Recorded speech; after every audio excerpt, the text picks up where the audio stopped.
Coming to the stage, a very good friend of mine. Give it up for Ethan Diaz!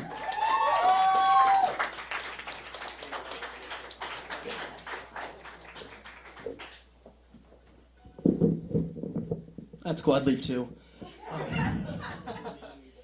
Let me put my phone so it's too far to see. Perfect.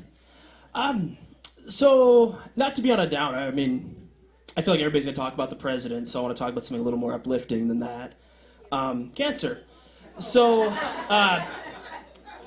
this morning I was playing on YouTube, and I'm watching videos of dogs being woken up by their own farts.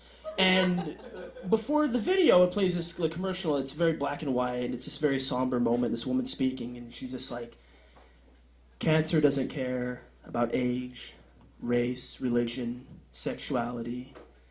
And I was just like, wow, cancer is more progressive than half of our country.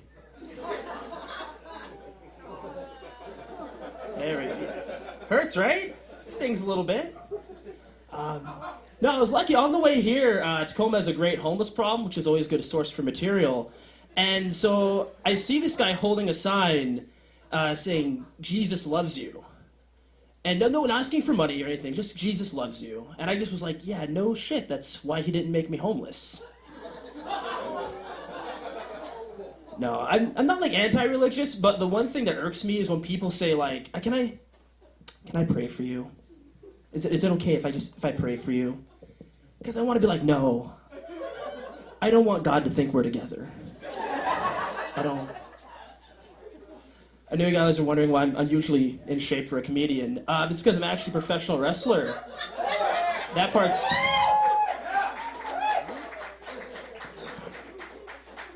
but my favorite part about wrestling is it gives me opportunity to travel to all these weird places and meet all these strange people. Like recently I was on a flight to Vegas and I ended up sitting next to a guy who was a Michael Jackson impersonator, just not in the good way. Too soon? Yeah, Blanket can fight me. But I think what's really cool though is I get to travel and do these cool things. My favorite place to go though is Canada, by far. Because we can drive up there and the Canadian border doesn't care about like keeping everybody safe because nobody's trying to fuck with Canada.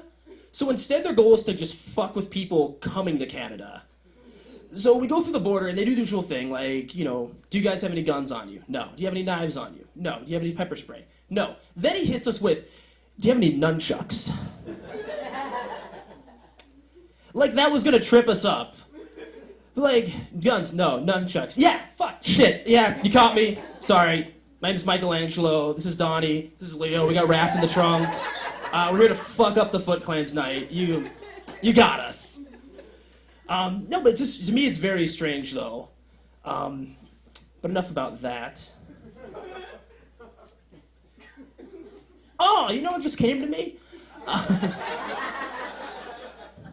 No, actually, off the subject of wrestling, though, I'm in a relationship, which is always very nice. What's our sex life like? Oh, that's cool. I describe it as Gilligan's Island sex, which is where you feel like they're never gonna get off.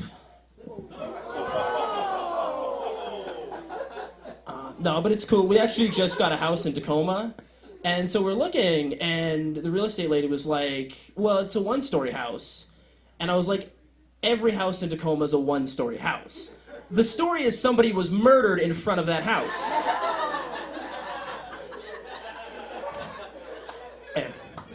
I do like that Tacoma has a year-round haunted house. A lot of people don't know this, though, because it looks like all the other dilapidated buildings with blood on the door and a body laying in front of it, which is a real tough sell.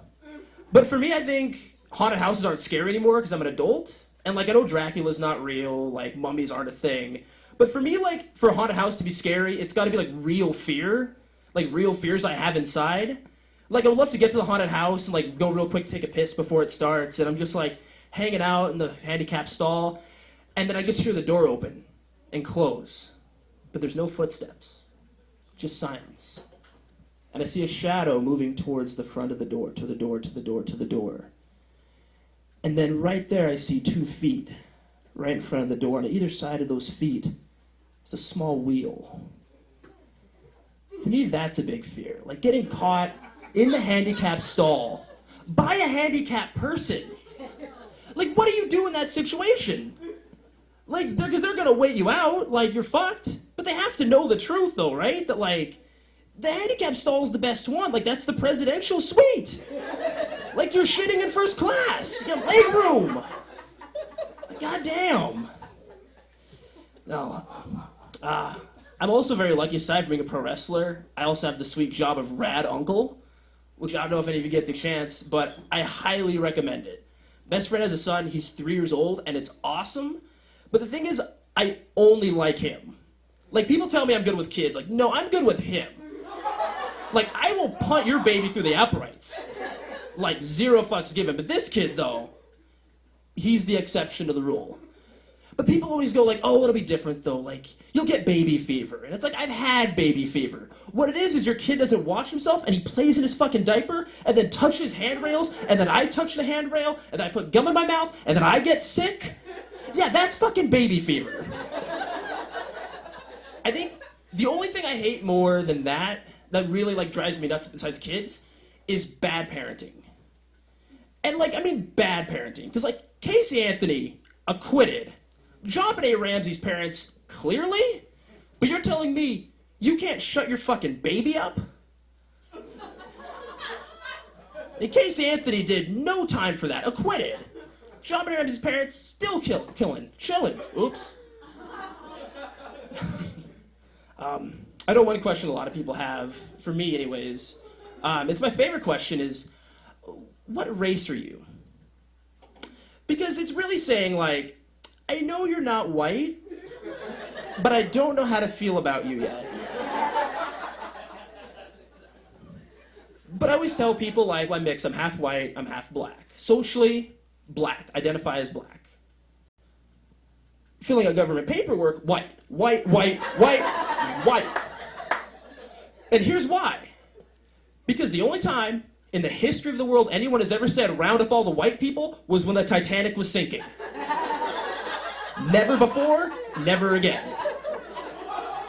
And it's nothing against white people. Some of my best jokes are about them.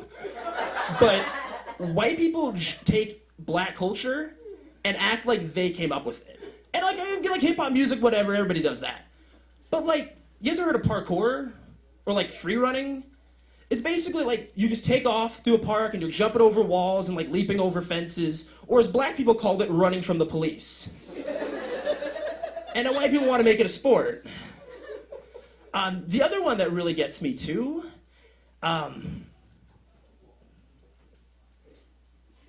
yeah, it's dark. I like to end on a high note. The other one that gets me, this one's real popular now, is BDSM.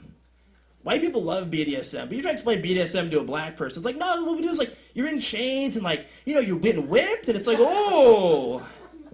And they're like 50 Shades of Grey is hot, like they're throwing it in your face. Like, oh yeah, I love this. Oh, I'm gonna come from this. You guys really didn't like, oh God, you didn't like this at all? I'll pay for this, you kidding me? Nah, it's close like 3 black people here. My name's Ethan Diaz, that's my time. Thank you very much.